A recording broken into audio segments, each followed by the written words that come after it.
Hey, and welcome to today's episode. I am pumped to have you here, and I am so excited to share my experience of turning 50. Now, that might sound a little bit selfish, but I am a 3-5, so I'm a personal profile. So it's very much about my experiences, and I know that so much of this is going to be helpful for you out there. You know, turning 50 also is a time where we are going through our Chiron return. So these are the cycles that we have, the bigger picture cycles that we have in our design, in our astrology. And Chiron comes at 50. It comes 49 to 51. So you're kind of in this 2-year period. And in this 2-year period, what's happening is that you are kind of rediscovering, or what is coming up is your childhood wound.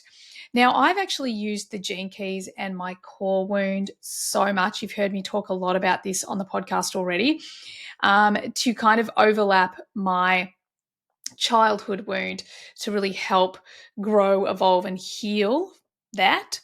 So I'm going to talk a little bit about that.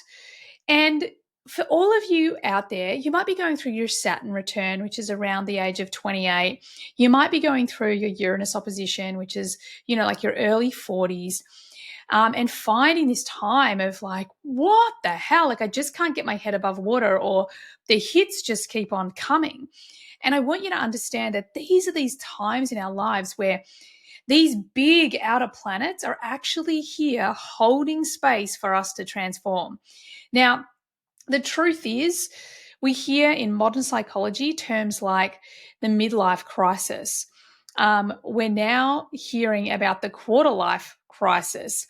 And the thing that kind of makes me have a bit of a giggle is that they're just using modern scientific terms for things that we're already, especially you listening to this, aware of that are going on, around 28, around your early 40s, and around 50.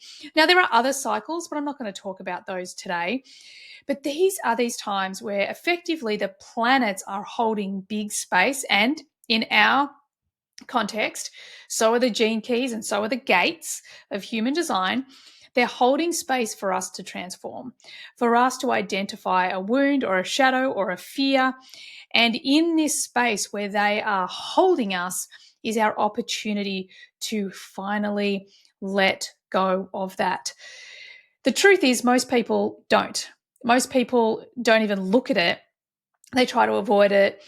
This is where we get that stereotypical people have affairs, people buy fast cars, they blow up their lives in other ways. It's because they refuse to see the thing that they're afraid of, the trauma, the wound, whatever it is. And today I thought I'd take you on a little bit of a journey about me and how I have just had the most incredible experience around my birthday. Even though I still have a year of this Chiron return as we speak, I feel like I've really, traversed the hump of it. So let me talk a little bit about Chiron.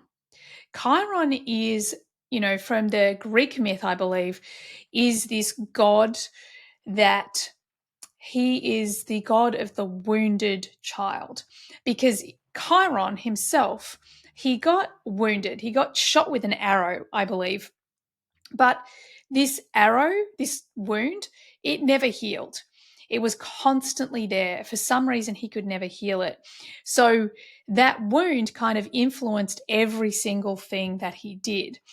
Now, the idea of your Chiron return is it's this wound that you've been carrying since childhood. Now, I, for many years, have been looking toward my Chiron return and been like, yeah, I think I've dealt with it. Well, I had not dealt with it. You absolutely know so much of what's going on in my life.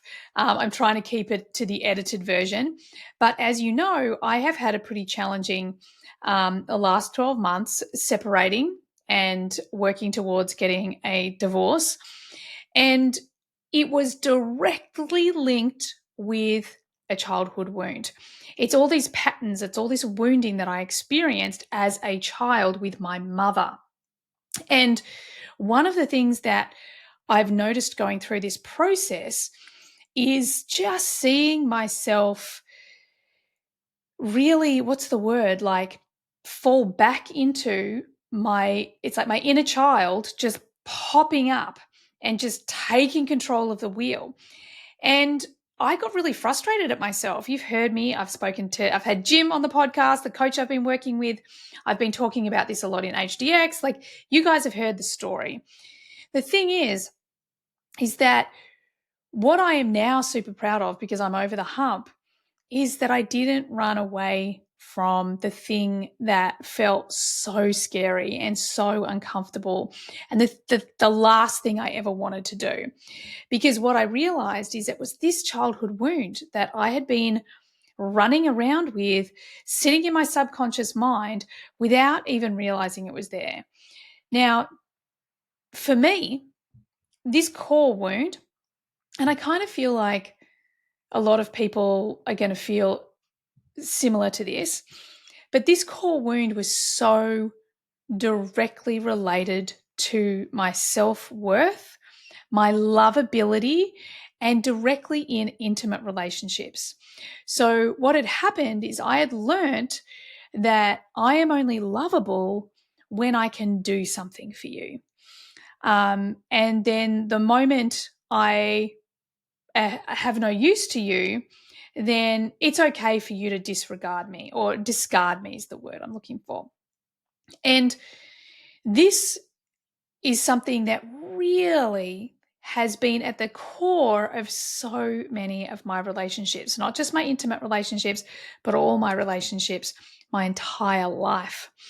So, as many of you know, I've been doing a lot of work, a bit of Psych K, working with a coach, in therapy, because if you don't know by now, I'm an all-in kind of human. I am going to run screaming into the fire to address whatever it is that's blocking me from my greatness. And this was absolutely a massive, ball and chain attached to my ankle. Now, I want to kind of digress. I want to tell you a little bit about my journey to Tasmania, because this is the place where I've been doing all of this work, right? And I know you resonate with this. You do all the work. But sometimes you're like, is it actually working? Like, seriously, is this actually working? Can I see the difference? Is my life changing? And if you're in my community, I ask myself and you the question all the time: how is life specifically better since I, implemented my human design? So I'm constantly looking for how life has got better. But sometimes you're so in it, and the change and transformation can be so small, or disguised in something else, that you don't see how far you've come. So my 50th trip to Tasmania was a group of friends, my youngest son, first of all in camper vans, or motorhomes, as the Americans out there call them, or RVs, I think you call them. And we took 10 days to travel around Tasmania, which has been a dream of mine for the longest time. And oh my God, the place is stunning. So we did lots of hikes. We did a lot of swimming in a very cold ocean, may I add. We stayed at the edge of the ocean, watched the sun come up. We stayed in this, like, in the middle of nowhere, watching the sun go down. We enjoyed time around the campfire. It was freaking epic. And of course, I had one of my besties, Elizabeth Ralph, there. So we were always asking ourselves the profound questions, the bigger questions. And she knows me really well. And she's always asking me, how can you step more into your greatness? Because it's something I'm obsessed with. I think it's a line 5 thing, but it could be for everybody. I'm really obsessed with knowing my greatest potential. And it did dawn on me not too long ago that I have experienced so much challenge, shadow, fear expression, those things, that it's almost like I had seen how deep I can go. And now I need to give myself full permission to go as high as I can go, because we live in a universe of polarity. So if we want to experience something great, then the odds are we're going to have to experience its opposite, so that we can bring, the universal energies into harmony. I was first introduced to the Analemma when listening to Luke Story's podcast, and it absolutely blew my mind. I mean, I understand the importance of water on our health and well-being, but I didn't realize the huge impact drinking coherent water has on our energy, vitality, and longevity. The physical state of water plays such a key role in our biology of life. Did you know that water is the conduit communicating between life, i.e., our bodies, the sun, the earth, and the quantum field? And the more coherent the water, the better the communication. And unfortunately, most of the water that we drink these days has been changed from its natural coherent state through this process of modern water systems and treatments. The Analemma is a tool that enhances the quality of our drinking water by transforming it into coherent, liquid crystalline state, a groundbreaking technology with scientifically proven benefits. I first experienced the Analemma last year after hearing the incredible benefits they had discovered from their 13 plus years of research. These were including things like improved skin, increased energy, balancing the gut microbiome, and research even shows that the Analemma water reduces your biological age after drinking it for just 3 months. I mean, look, I've been drinking it now for nearly 2 years, and look at me. But seriously, I take this little device, the Analemma, everywhere I go because it makes water or any liquid I'm drinking coherent, so my body can get the most goodness out of it, and honestly, so it can also detox all the not so great stuff in the water that I'm drinking more easily. So if you want to hear my first-hand line 3 experiences of the Analemma on my body, and you want to hear more of their powerful research, then feel free to tune into episode 231 of this podcast. Otherwise, if you're just ready to go out and grab one, follow the links in the show notes and make sure you use my unique code when at the checkout. Enjoy. So anyway, one of the things that did happen on day one, I'm out there with my big RV, my big motorhome, and it was so huge and we were stopping for a hike. I was like, where the hell can I park this thing? And there was this one specific spot that I'm like, I'm going to fit in there. So even though it said no parking, I'm like, I can't park here. And I will apologize later. Anyway, I end up parking the van in this spot, but I didn't pay attention of how tall the van was. So, of course, I knocked the freaking satellite dish off, didn't I? As we drove out after this incredible hike, I got a phone call from Taylor and Elizabeth in the car behind us, laughing their asses off at me, going, by the way, you've knocked the dish off. It's just spinning around up there. And at the time, I didn't notice my reaction, but I actually had a bit of a giggle. I'm like, well, lucky we paid for insurance. Bummer. Like, whoops. But I didn't notice that I didn't get on my own case. Okay. First sign that all the work I've been doing is making a difference. So we get out on our adventure, and I actually remember saying, I think at the end of the first day, I was having such a great time with my youngest, and he's an incredible being. He had a really tough year last year, but far out, he has grown and evolved, just takes my breath away with how amazing he is.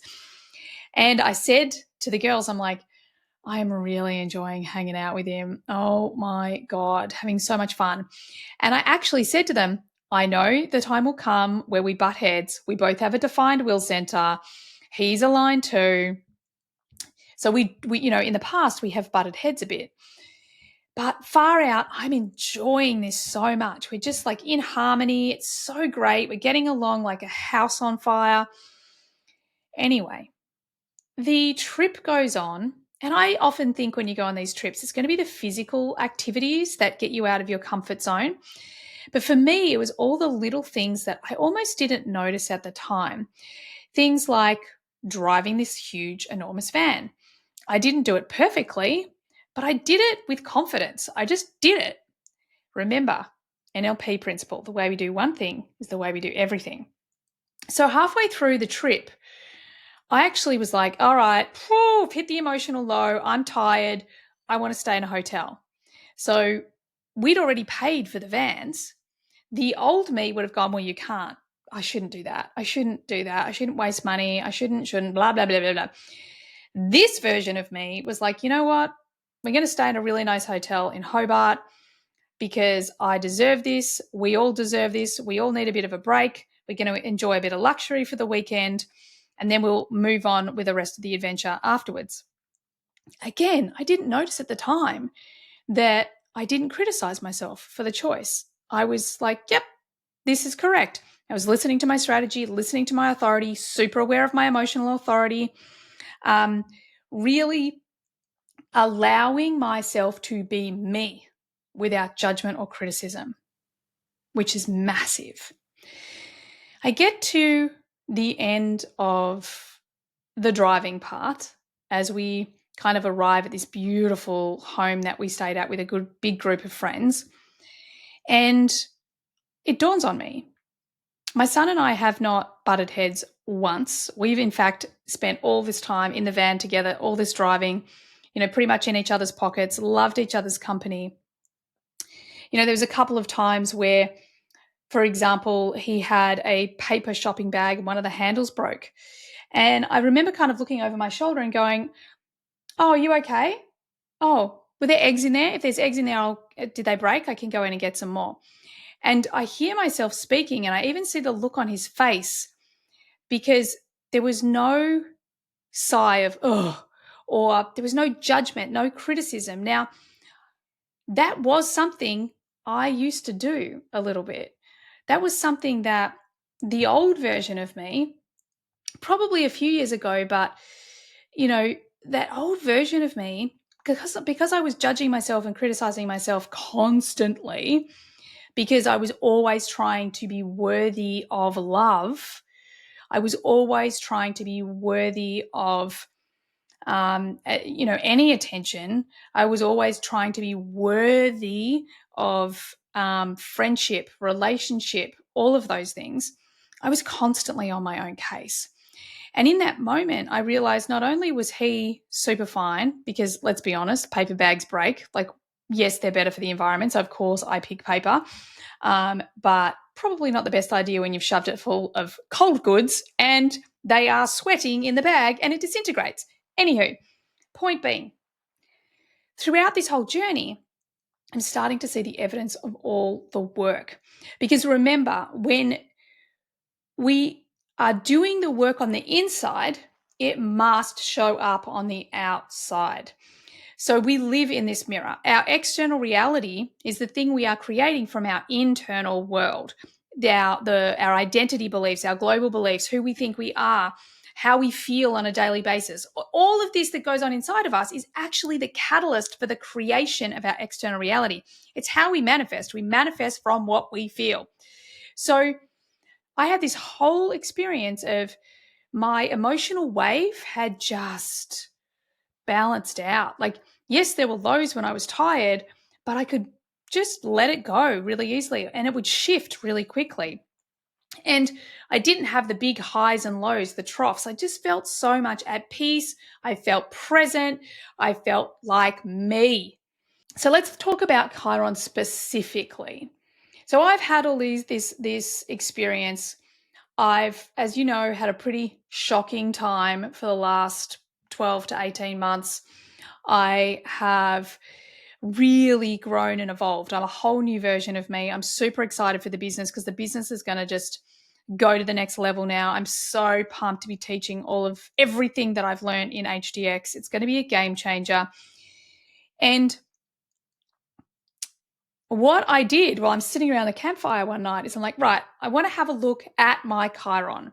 I want to look at on my chart what I've actually got. So I've got the 51 line 6 on the design side, and I've got the 42 line 1 on the personality side. And I look it up and it dawns on me that basically I have been through all these intense shocks. And they've happened throughout my life, whether it's the depression, where both my parents died in a shocking way. I had an emergency cesarean with my second child. So there's been lots of like shocks. But my Chiron return is about healing that. So now I'm actually this guide, this person that helps others to awaken through their challenge. Hello, this is absolutely what my Chiron feels like. Even my mum, I don't know if I've told you this story, but my mum didn't tell me that she'd been married twice before my father. Until 2 years before she died, I found out from another family member. So lots of like those shocking things. But what I've discovered is it's really created this ability for me, as I said earlier, to run into the fire, to not be afraid of the shocks. And what that's done is it's created a person, it's created a me that is calm and wise in these challenging experiences. And finally, I'm also at that place in a relationship sense because I've healed that part of me. The other thing that's really interesting, and of course, that's part of the 51, the 42 is really big on navigating change and completion. There are so many things in me that I'm the end of the line.